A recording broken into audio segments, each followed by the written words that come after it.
Hi, Caitlin. Hey, Chelsea. Hey, everybody. This is round number 9 of the short score from the Wrangler National Finals Rodeo. Oh, yeah. Oh, yeah. Almost done. One more round. Almost done. One more round, but I feel as if I know no more about who is going to win the world title than I did at round 1. It's anyone's game at this point. It's between like 4 or 5 teams, and it's really exciting because the 4 teams that have a legitimate chance are pretty cool to watch, and they've all roped so good. And tonight especially, I was so impressed with everybody tonight. And obviously, sometimes I feel silly when I say that because I'm not a team roper, so it's not like I'm impressed like from a team roper perspective. Oh my gosh. I'm a really good sports fan, so I was very impressed by how everybody roped. So tonight we've got Derrick, Begay, and Cory Petska. This is their 3rd time on the podcast this week. They were 3-8. To win the round, win $26,000, move themselves up 2 spots in the average to 5th. 5th in the average pays about $22,800 and change. So that's a nice chunk of change that they're eligible for if they kind of keep it going tomorrow night. Clay Smith and Paul Leaves and Caleb Driggers and Junior Noguera tied for 2nd and 3rd. They both kind of needed that. Yeah, they both needed that. If the rodeo were to end tonight, an average payout were calculated based on where things Clay stand. and Paul would be first. Clay and Paul would be your world champions with $262,000 a man. Caleb and Junior would be second with $251,000 and $252,000 respectively. And then the team Bubba Buckaloo, Chase Tryon, they won 4th. They're now 3rd and 4th in the world standings.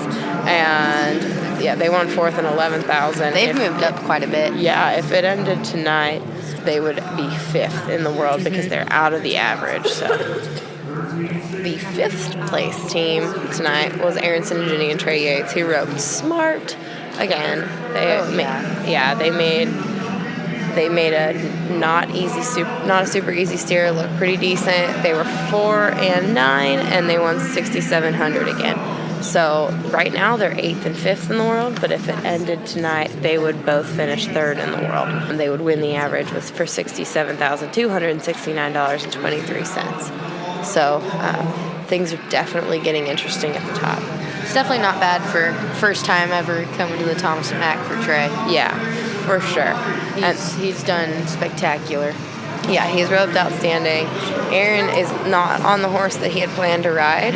He planned to ride Smudge. He's been making it work on one of his backup horses, and he's been doing outstanding. So you can't tell it's backup horse. I No. mean, that bay's pretty solid. Yes, that is a pretty cool horse. And tomorrow we're going to have a story on the horse that Trey's riding, Romancing This Chicks. Look for it on our social media. So you'll be able to read that on teamropingjournal.com tomorrow. All right, guys, I will have some analysis tomorrow. I'm going to make sure I call Patrick Smith, Ryan Motes, all the brains that I know in this industry to give you a good primer for everything that you need to look for heading into round 10. I'm going to try to get those guys to help me break down some scenarios, and we will see what we are looking at heading into the 10th round of the Wrangler National Finals Rodeo. So before we do that, before we get to round 10, let's be super excited about round 9 and Derrick Begay and Cory Petska, who won it. Manny said that was the best steer in the pen. He came in and told us that earlier. Triggers had missed him. Did you think he was the best steer in the pen when you watched the tape? I don't really go off of that. I know that was the steer we drew, so that's the only thing you can look at. Cory, can you help me out here? Did you look at that steer? He showed me the video. I thought he was really good, and I honestly don't pay that much attention to the steer, so I don't know. I don't really know what all was in that pin. I don't even know what pin that was. I know what our steer does, and he was really good tonight. He broke honest and handled really good. Were you happy with the start you got? Yeah, I'm real happy with the start tonight. But I was sitting back with my buddies before the night, and we're looking at the steers, and I seen that steer I missed in the 6th round. That brown, big, wide-looking horn steer. And I told those guys before the rodeo, I said, you know what? If I win the round tonight, I'm going to buy that steer, and I'm going to take him home. So I think I just won myself a new steer. Hopefully I don't have to go off of what I say, because I said if we win the round tonight, I'd pay the fine when we double lap tomorrow night, and I really don't want to pay a $4,000 fine. Yeah, so hopefully the steer market's not too high right now because I want to buy that steer I miss. I don't know what I'm going to do with him. Are you ever going to rope him again? Yeah, I'm going to put him on a practice pin. I mean, I might rope him once just to make myself feel like I can catch him. At his one practice session before Odessa. Yeah, and then I might turn him out or I might sell him. I don't know. But I am buying that steer. So they roped out Clay and Paul and Aaron and Trey and Driggers all roped after you, right? Did you watch them? Did you stand in the alleyway and watch them? I did, yeah.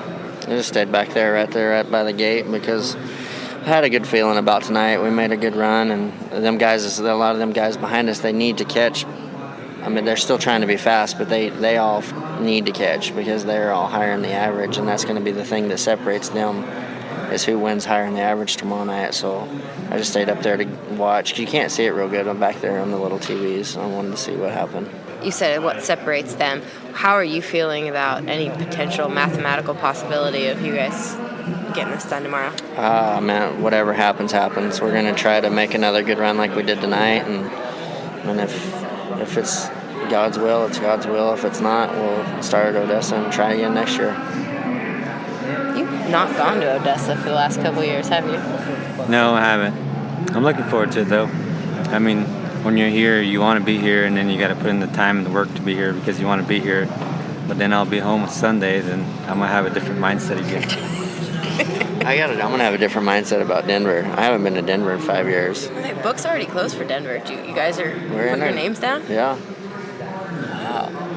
I asked him the other day, I said, how do you feel about Odessa and Denver? He goes, I like both them rodeos. I was like, that means we're going. I think you've entered and turned out before, though, haven't you? I've been there the first time I roped with Chant. That was the first time I kind of been there in a long time. That was back in 2015, I believe. No, 2015. To reminisce, you were just asking me for pictures of that first time you roped with Champ at Denver. Yeah, it was where it all started. Videos of that run. All right. Are you watching how those guys rope at all? How you said you were watching their runs. Are you watching what they're doing? What do you think about the way they're roping right now, Clay and Paul and Caleb and Junior? Oh, I meant they're all roping good. That's why it's good watching. They're both making really good runs. They're making smart runs, and it just makes for a good NFR. I mean, it's great watching. I remember back in the day we would call Turtle because he would always know all the numbers and everything. I'm sure Turtle probably isn't watching it as closely anymore. Are you going to talk to anybody about the numbers and what? I know Sinigeny usually knows exactly what needs done, and I know you guys aren't the math guys. You're not going to talk. I personally don't want to know. I mean, we're just going to go because if you know, you're putting pressure on yourself, and you can only do what you can do anyway. So I mean, no matter what, you're going to go make the best run on what steer you have, and so I don't want to know because we're going to just go do our job, and whatever happens, happens. What does the day before the 10th round look like for you guys? Steve Kenyon show for me and autographs. How about you? Oh, I bought a load of panels I got to go load up and pick up tomorrow morning, and then that's about it. And check out my steer. Maybe will try they let you load him tomorrow? I don't know. I need to talk to Bobby Joe and see. He don't know about it yet, but I need to. Hopefully they're for sale. But that's, like I told you 2 nights ago, there's 2 steers I regret missing, and he's one of them. So I'm gonna see if I can take care of that problem. Have you ever bought a steer before? Yeah, I bought a Hereford here back in 2015. I roped with Champ. Yeah. We won the second round on him. I bought that steer. It was a white-faced Hereford, and he had high horns, and he's a pretty steer. I bought him 2015 and took him home and didn't rope him one time, turned him out. He was on my place for 2 years, and then somebody hit him the other day and killed him. So they hit him with a truck? Yep, got on the road, and this guy from back east hit him. So just smoked him. It's kind of a sad story, but I bought him, and I just bought him and put my brand on him and turned him out, and he lived a happy life for 2 years until he got on the road. But So this other one's kind of bought for a different reason. I don't know what I'm going to do with him. Have you ever bought a steer, Cory? I have not. No? No, never bought one. Rogers bought one. I think he bought one last year, but I've never bought one. Yeah, I think he won the world on that steer last year. He bought him, fed him up, and he ate him. But that's what Cowboys do, I guess. We win the world on them, then eat them. Well, I mean, we raise them and feed them and kill them, I guess. I mean, yeah, that's what we do. All right, guys. I will let you go. You have exciting plans for the evening, so have fun. Not as exciting as hers, though. She's headed to the Trevor Brazil party. Oh, my God. Yeah. VIP status, guys. VIP status. I think Trevor's going to be here next year. You do? Yeah, he's going to have a good winter, and yeah, he's going to be here next year. I mean, if he doesn't, but I hope he is. You think he's going to be here in the Kefrib, or do you think he's going to bring the champ back? Are you going to call the shot? I don't know. Trevor, he has nothing to prove, and he can do whatever he wants to do. If he wants to come back here, he can. If he does what he wants to do, then he can do whatever he wants to do, and I don't hold him against anything. Well, I'm glad you said that. That is a nice, fun way to end this. Thanks, guys.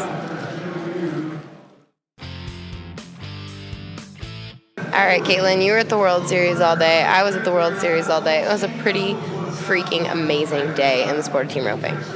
Biggest payout in the sport of team roping. Ever. Known to man. In the 10. Yeah. The 10 Yeti World Series of team roping finale. It paid out $2.19 million today. Yeah, crazy. I couldn't even imagine. And the guy that won it, he won the 13 too. Yeah, Hank Robbins, and this time he had Colton Robbins healing behind him. No, they are not related. They're not? No, they are not related. They are friends. Yeah. And they roped forehead in 33.07 seconds, banking $376,000. And could you imagine? No, $376,000 is a dollar figure that I can't process. Caitlin, how much did Hank win? He won $310,250. That's insane. From the 13 Yeti World Series finale, the number 11 Boehringer Ingelheim finale, he won the consolation, and from the number 10 Yeti. It's crazy. I can't even think. There's like tapped off, and then there's tapped off, and that's a whole new level of tapped off. He said I can live on just roping off of that money for the rest of my life. And he's a financial planner. He is. So he'll know. He will know what to do with it and make sure it's all taken care of before year end. Yeah. So that it's crazy. Yeah. I get goosebumps thinking about it. Yeah, and then we also got to see. Everybody that placed had their life changed by that money pretty much. The cool thing that I saw too, on top of all of the coolness, was Dick Yates winning third, 81 years old, and his whole family was there watching. JD, Jan, Trey, it was awesome. If you check out the video on our Facebook page and our Instagram of Trey watching his grandpa, that was just so special, and I think a moment maybe that will top whatever happens to Trey tomorrow night. That was pretty impressive. Gosh, made me cry. All right, everybody. Thank you all for listening so much tonight. This is brought to you by Resistol tonight, this podcast. Resistol, we live it every day, like I've said before. Cory, Petska, Derrick, Begay, they are the definition of we live it every day. So glad to see that these guys won it tonight, and we will look forward to talking to you tomorrow. Round 10, the next people on this podcast will be your world champs, and I'm excited to find out who it is.